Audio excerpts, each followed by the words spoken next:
In every workplace, problems are not the enemy. Silence is, confusion is, and most dangerous of all, poor communication. The difference between an average employee and a true professional is not just skills. It's how they handle problems. It's how they speak when things go wrong. Today, you are not just learning English, you are learning the language of solutions, the language of leaders. Let's begin. Part 1. Shift your mindset before you speak. You must think differently. Most people panic when a problem appears. They complain. They blame. They avoid responsibility. But high-level communicators do something different. They stay calm. They analyze. They respond with clarity. Instead of saying, "This is a big problem," they say, "Let's understand what's happening." Instead of saying, "It's not my fault," they say, "Let's find a solution together." Your words reflect your mindset, and your mindset defines your success. Part 2. Key phrases for identifying problems. In the workplace, you must describe problems clearly, without sounding negative. Here are powerful phrases. It seems we're facing an issue with. I've noticed a challenge regarding. There appears to be a delay in. We might have a misunderstanding about. Something isn't working as expected. These phrases are calm, professional, non-aggressive. Practice line, pause after each. It seems we're facing an issue with the deadline. I've noticed a challenge regarding team communication. Speak slowly, sound confident. Part 3. Asking the right questions. Great problem solvers don't assume. They ask. Because questions bring clarity. Use these. Can you clarify what happened? What do you think caused this issue? When did this problem start? Who is involved in this process? What solutions have we already tried? These questions show intelligence. They show leadership. Voice tip. Use a calm tone. Never sound aggressive or blaming. Part 4. Offering solutions like a professional. Anyone can point out problems. Leaders offer solutions. Use this structure. Identify, suggest, collaborate. Examples. One possible solution could be, we might consider trying, what if we approach it this way? I suggest we focus on, let's try a different strategy. Practice dialogue. We might consider adjusting the timeline to improve quality. What if we divide the tasks more clearly? You are not forcing, you are guiding. Part 5. Handling conflict professionally. Problems often involve people, and people bring emotions. Never attack, never blame. Instead, use respectful language. You made a mistake. There seems to be a misunderstanding. You didn't do your job. I think we may need to review this part. This is wrong. Let's take another look at this. Golden rule: focus on the problem, not the person. Part 6.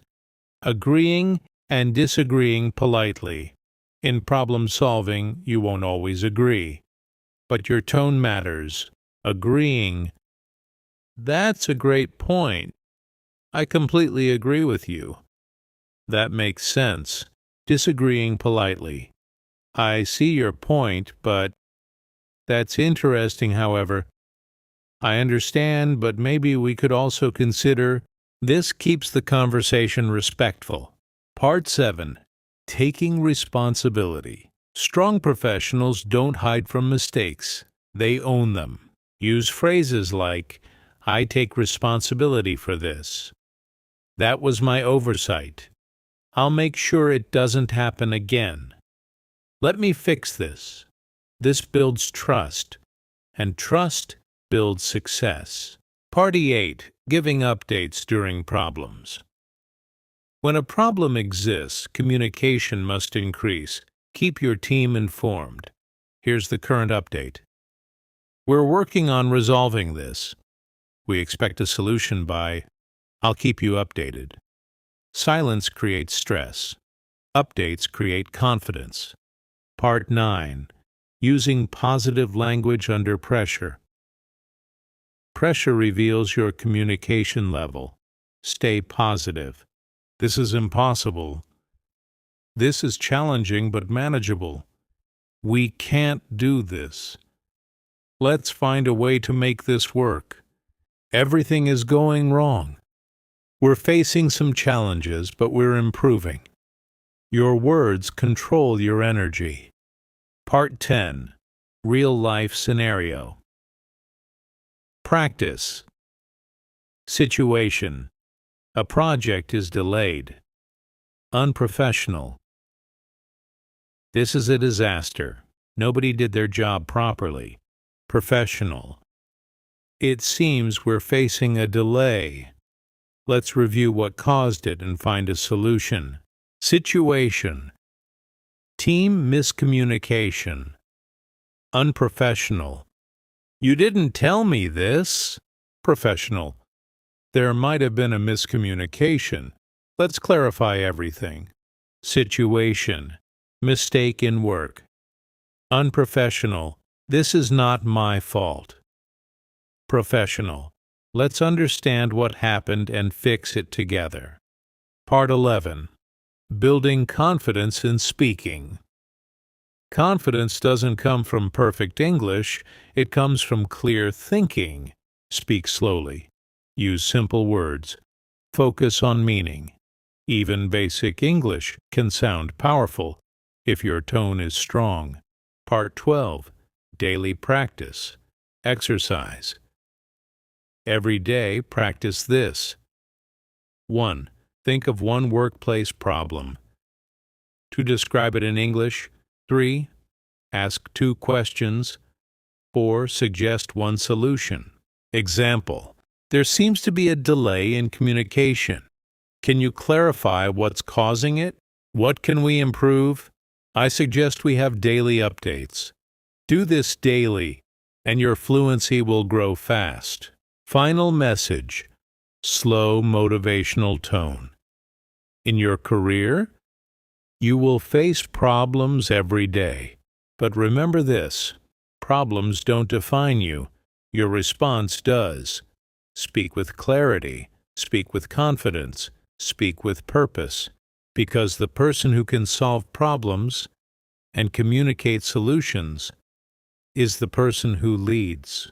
This is not just English. This is power. Master this, and you will stand out in every room, in every meeting, in every opportunity. Start today. Speak smarter. Lead better.